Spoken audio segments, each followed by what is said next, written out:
In my first ever YouTube video, I showed you how to start calligraphy on Krita. In this video, I'll teach you how to make your own calligraphy brushes so your work can look like this. Start by selecting a default brush. Here, I'm choosing the basic 5 size brush. Then, go to the brush settings by clicking on this icon in the top bar. A large panel of properties will show up, ranging from brush size to brush effects. We'll be focusing on just a few. The first thing we will do is to customize the brush shape. The brush shape determines how your calligraphy will look. Different shapes will bring unique looks to your calligraphy, so feel free to experiment with them. Krita offers a wide array of shapes to pick from, but I find that a semicircle works best. I have created a free pack of shapes that you can try. You can download it from the link in my description below. Simply click the import button here to import your desired shape. Once you're done, we can move on to the next and most crucial part, pressure. In the General tab on your left, click on Size under Flow. Then click on Pressure. The Pressure tab will pop up and you will see this calculus graph that shows you the current brush pressure. In simple terms, adjusting the points in this graph will create a stable brush where strokes are neither too thin or too thick. Therefore, no matter how hard or light you press, there will be a minimum and maximum thickness in place so that your calligraphy looks uniform. I'll demonstrate that in a moment. Select the icon that looks like the underturn. From here, we will adjust the pressure to get thin upstrokes and thick downstrokes. As you move the points around, you will notice that the brush size changes in the top left corner. Moving the dot on the right will change the maximum thickness of your brush, whereas the dots in the middle and the right will change the middle and minimum thickness respectively. You can also use the scratch pad on your right to try out the brush and see if you like it or not. Here you can see the two different brush thicknesses based on moving the right dot in different places. Personally, I like my settings to look something like this.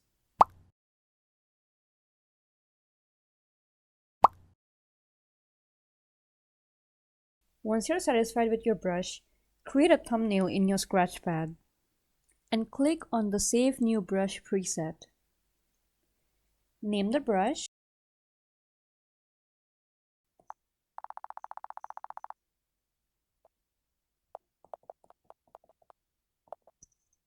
and click on Load Scratchpad Thumbnail and save it. The brush should appear in your brush library somewhere.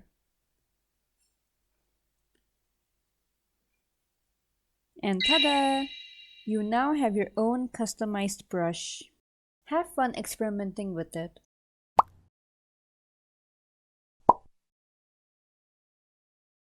I've shown you the most basic customization you can do to make your brush pen feel more like the real thing. But if you want to take it a step further, you can create the fun colorful brushes that you see on the screen. To do this, simply create a duplicate brush of the one we just made. Go to the brush properties and then go to the Hue tab under the Color section. You will see the same calculus graph as the one we saw earlier, but instead of pressure, the dots on this graph change the hue. Different curves will give you different hues of colors. If you would like to make a two-tone brush, just as the one you see me using, then pick the underturn icon once again. Here, you're going to adjust the points on the graph once again, and then test it out in your scratch thumbnail. Continue adjusting the graph until you get the two-tone colors you're looking for.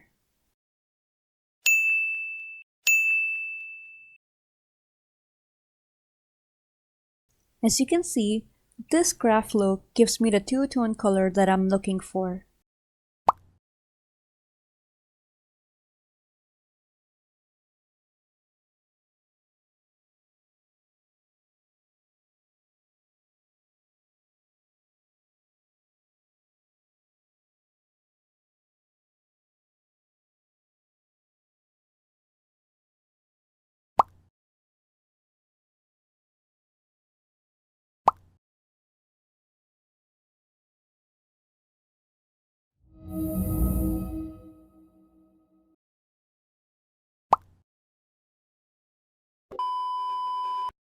But if I adjust the points over here, it goes from being two-toned to being three-toned.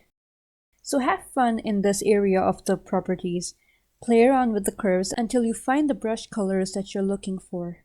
Once you're done, save your brush once again as I taught you. If you follow the steps correctly, you should have fun brushes like these. There are many more customizations you could do, but for now, I just wanted to teach you guys this. But if you're running out of time and you don't feel like doing all this, you can download my free Krita brush pack from my store. It comes with all these brushes that you see on the screen and a guide on how to use them. And that is all from me. If you have any questions, feel free to leave them in the comments down below. Like, comment, share, and subscribe, and I'll see you in my next one. Bye bye.